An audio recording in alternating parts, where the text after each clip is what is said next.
Hai, Assalamualaikum dan salam sejahtera buat semua.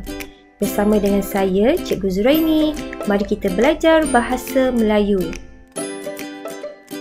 Hari ini, Cikgu akan kongsikan kemahiran membaca berdasarkan standard pembelajaran 2.4.3, iaitu membaca dan memahami maklumat yang tersurat dan tersirat dengan tepat daripada pelbagai bahan untuk membuat ulasan dengan betul.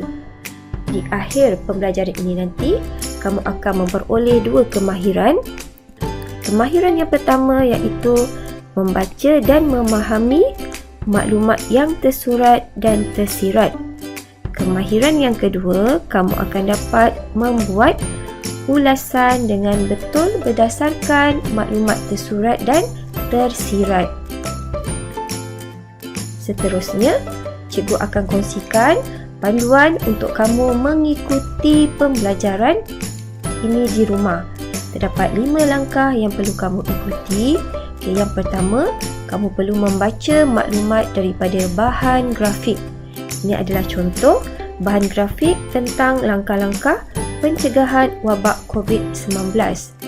Langkah yang kedua, kamu perlu memahami maklumat yang tersurat. Maklumat yang tersurat ialah semua maklumat yang tercatat ataupun terkandung dalam bahan yang diberikan, yang boleh kita baca dan yang boleh kita lihat. Seterusnya, kamu perlu mengenal pasti maklumat yang tersirat. Baiklah, maklumat yang tersirat adalah maklumat yang perlu dikenal pasti, yang perlu dikesan daripada maklumat yang tersurat. Seterusnya, kamu perlu memindahkan maklumat tersurat dan tersirat dalam jadual T-SUSI. Bagaimana kita hendak bina jadual T-SUSI? Mudah sahaja. Kamu tulis huruf T, kemudian buat garisan yang kedua. T bermaksud tulis. Tulis apa? Tulis isi tersurat dan isi tersirat. Di sebelah kiri, kamu tulis SU, ringkasan bagi tersurat. Dan sebelah kanan, kamu tulis C, ringkasan bagi tersirat. Kemudian kamu catatkan sahaja semua sekali maklumat tersurat dalam bahagian ini. Dan akhir sekali, kamu dapat membina ulasan berdasarkan maklumat tersurat dan maklumat tersirat. Baiklah, seterusnya kita baca sama-sama bahan grafik tentang langkah-langkah pencegahan wabak COVID-19. Kita dapat 4 langkah pencegahan. Yang pertama, elak pergi ke tempat yang sesak. Yang kedua, mengamalkan penjarakan fizikal. Yang ketiga, memakai pelitup muka. Dan yang keempat, tingkatkan kebersihan diri. Dalam maklumat tersurat ini, kita boleh menghuraikan setiap satunya untuk mendapatkan maklumat yang tersirat. Baiklah, cikgu akan terangkan kepada kamu bagaimana untuk kita mengenal pasti maklumat yang tersirat. Kamu boleh menggunakan teknik puncak. Apakah puncak? Puncak adalah ringkasan daripada punca. Pun ialah punca. C ialah contoh atau cara. A ialah alasan. Dan K ialah kesan. Cikgu ambil contoh yang pertama. Isi tersurat yang pertama, elak pergi ke tempat yang sesak. Kamu boleh berikan contoh tempat yang sesak. Apakah contoh tempat yang sesak? Contohnya seperti pusat beli belah. Maklumat yang kedua, mengamalkan penjarakan fizikal. Bagaimanakah caranya? kita hendak mengamalkan penjarakan fizikal. Okey, sekurang-kurangnya penjarakan 1 meter apabila berada di tempat awam.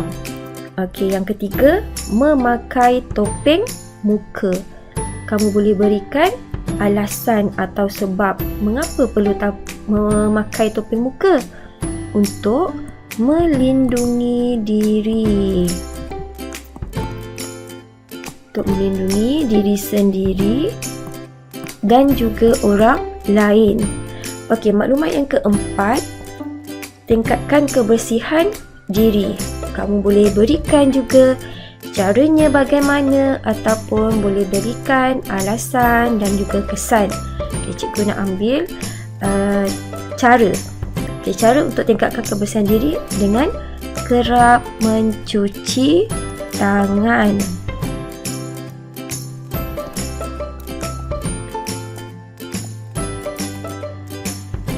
Okey, kita sudah senaraikan maklumat yang tersurat dan maklumat tersirat dalam jadual T-SUSI.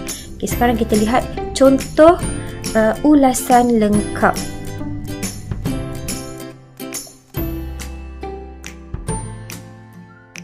Okey, ulasan lengkap mengandungi 3 perenggan. Okey, perenggan pertama ialah pendahuluan, okey, perenggan isi dan juga penutup. Okey, kita boleh baca bersama-sama. Rakyat Malaysia perlulah bersatu hati untuk mencegah penyebaran wabak COVID-19. Antara langkah pencegahan wabak COVID-19 adalah seperti mengelakkan diri daripada mengunjungi tempat yang sesak seperti pusat beli belah. Seterusnya, kita hendaklah sentiasa mengamalkan penjarakan fizikal sekurang-kurangnya 1 meter apabila berada di tempat awam. Selain itu, kita mestilah memakai pelitup muka untuk melindungi diri sendiri dan orang lain. Kita juga perlu meningkatkan kebersihan diri seperti kerap mencuci tangan dan mandi menggunakan sabun. Kesimpulannya, kita hendaklah mengamalkan langkah-langkah pencegahan COVID-19 supaya terhindar daripada wabak ini. Kamu lihat frasa yang ditandakan dengan warna merupakan maklumat tersirat yang diperoleh daripada maklumat yang tersurat. Cikgu harap pengajaran cikgu pada hari ini dapat kamu fahami dan sila buat latihan di rumah untuk mengukuhkan kefahaman kamu.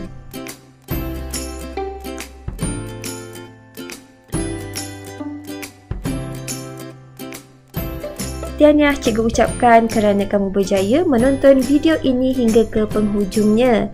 Nasihat cikgu, jangan lupa ulang kaji pelajaran dan teruskan belajar di rumah dalam suasana pembelajaran norma baharu. Sekian, terima kasih.